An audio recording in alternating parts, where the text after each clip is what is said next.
She asked a very good question, very well thought out. Yes. Why bring that gun? He has this gun every day. He has his permit. He knows how to use this gun. He's emotional.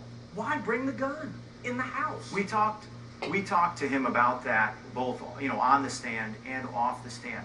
As we indicated, he had a CCW. In Michigan, you're allowed to carry a concealed weapon if you meet certain criteria, don't have a felony, take a class, and etc. And he did that. He took those steps and legally was able to carry that gun. Detroit, unfortunately, is a relatively, in areas, can be an unsafe city. And it's not uncommon for people to carry concealed weapons in the city.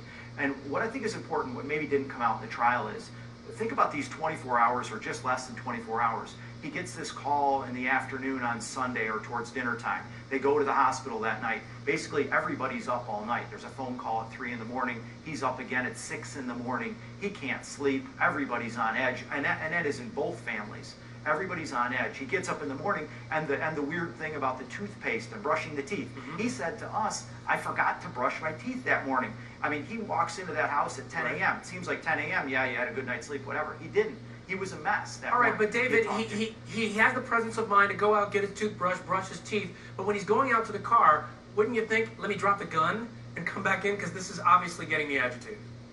And I don't carry a gun, so I don't know. But my guess is that's not something that he just wants to leave in the car, under the front seat or what have you, and go back in the house. I presume that's a valuable item. It is.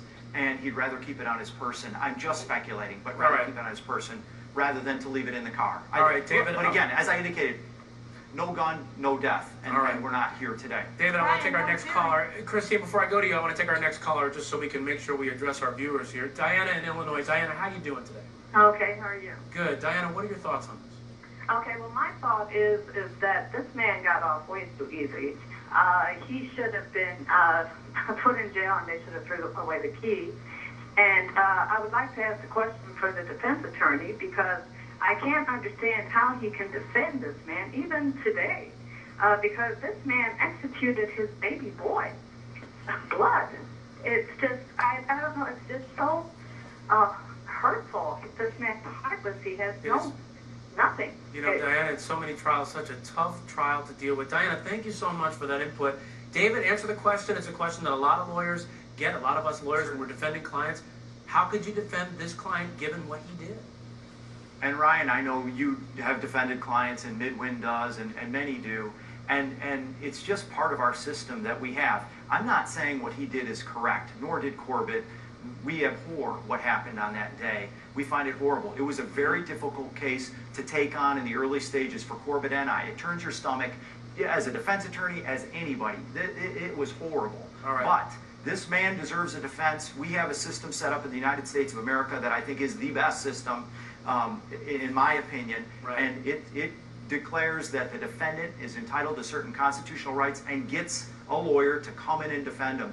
And that's simply what we were doing. David, you make a good point. I got to cut you off because we got to get going. But David, Christine, thank you so much for joining us and taking our calls. And I want to thank our viewers as well. And be sure, everyone, to join us tomorrow for Jamar Pinckney's sentencing.